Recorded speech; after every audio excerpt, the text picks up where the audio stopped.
Magandang araw sa lahat. Dito ako sa boarding area sa may sitio Can Binukot, Alegria ito. Pakita ko lang sa inyo yung ginawa naming hapunan, yung sa Bisaya pa Batugan. Okay. So ito yan. Tatlo munang ginawa namin. Itong tatlo kan isubok namin sa examination. Isali namin sa examination. Ngayon, para wala kasi kaming facilities, wala kaming flying pen. Ang ginawa namin ni taas-taasan lang namin yung batugan niya, punan ito. Para parang flying pen na rin.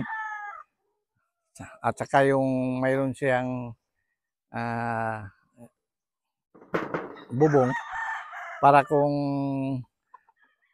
uulan man ay hindi siya masyadong mabasa, lalo na kung malapit ng examination. Ayan.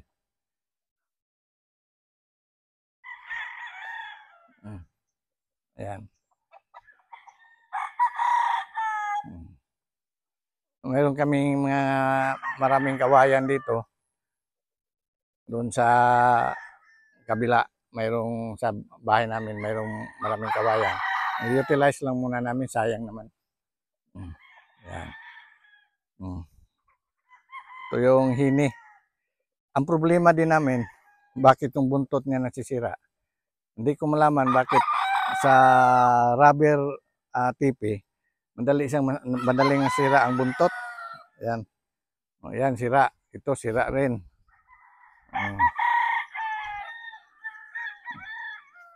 Ayan. Sira. Puro sira ang buntot.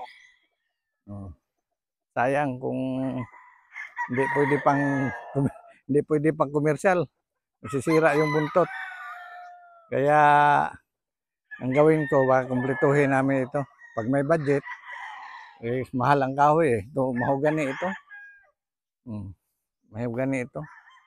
6 na 2x2x8, nagkahalaga ng 500 pesos. So, bali 500 yung kahoy niya. Tapos, kumuha lang kami ng kawayan na tinatawag sa Bisaya, guod. Yung matibay, matigas. Tatagal siya. Okay.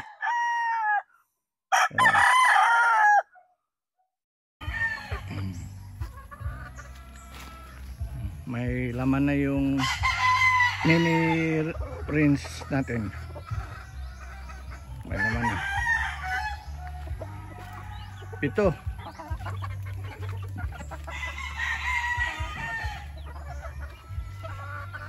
Actually, isang Super Brown Red by Mills Black, babae.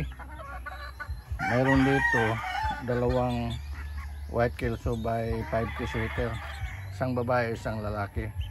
Pero magkapatid itong apat ang kapatid niya. Yung dalawang babae, White Kelso by 5K sweater yan. Magkatatlong buwan na.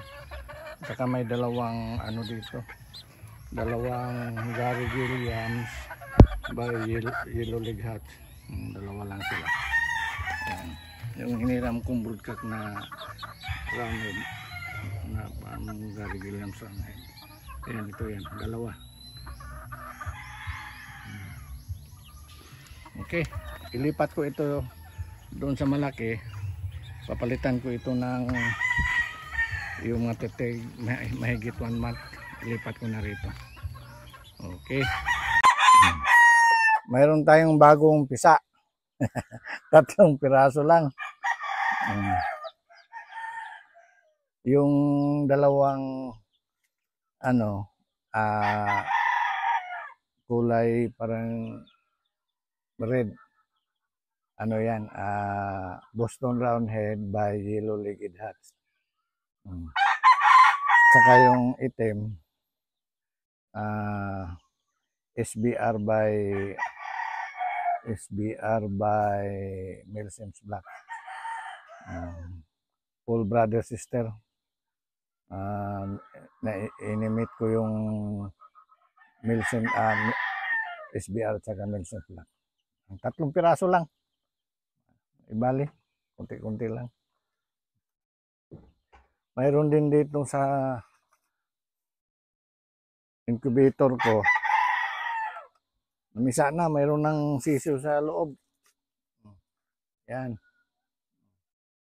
Ano ang sisiw? Kunin ko na yan ngayon.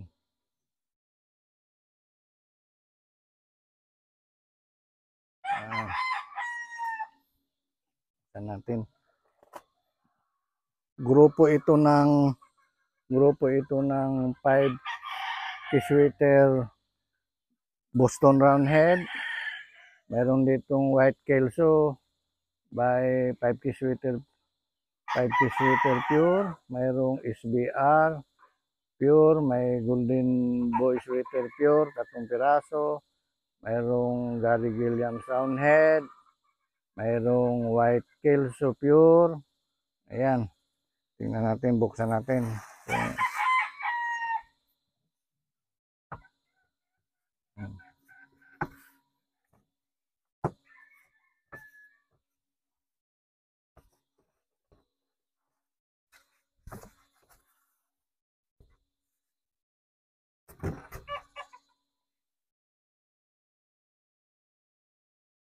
Bunutin muna natin.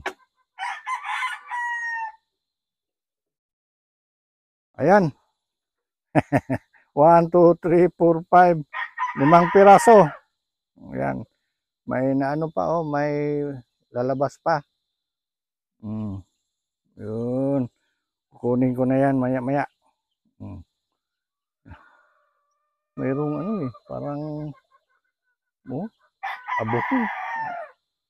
Ano ba yan? Okay. Abangan nyo lang yan. Sa grupo ng yan. Malalaman ko yan ngayon. Titingnan ko. Grupo ng 7 pirasong 5 Kisweater by Boston ang itlog.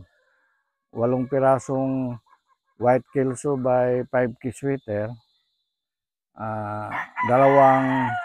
SBR pure, 3 golden boy sweater pure, 2 Gary Gilliam Roundhead by parang golden boy sweater yata yung crosses niya. Saka white kelso straight. So, ayan, mayroon ng 5. Abangan nyo na lang yan. Ilipat ko na sa brooder yan maya-maya. Okay.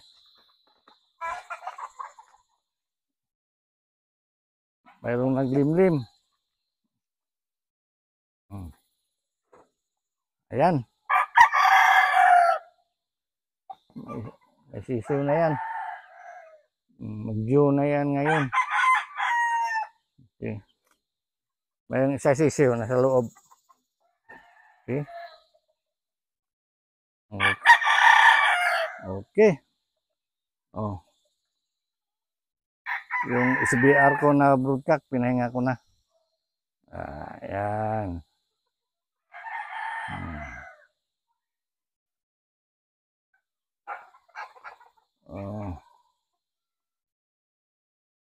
Yung 5 Kisweater ko na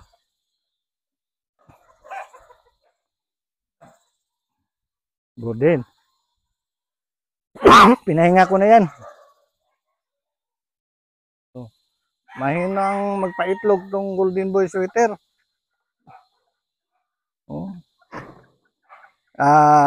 Gary Gilliam Roundhead ang broodcock. 2 golden boy sweater ang inahin. Wala pa yatang itlog. Mahina.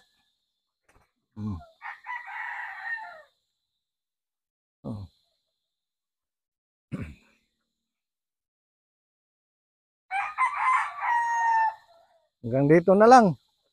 Hanggang sa muli. Maraming salamat.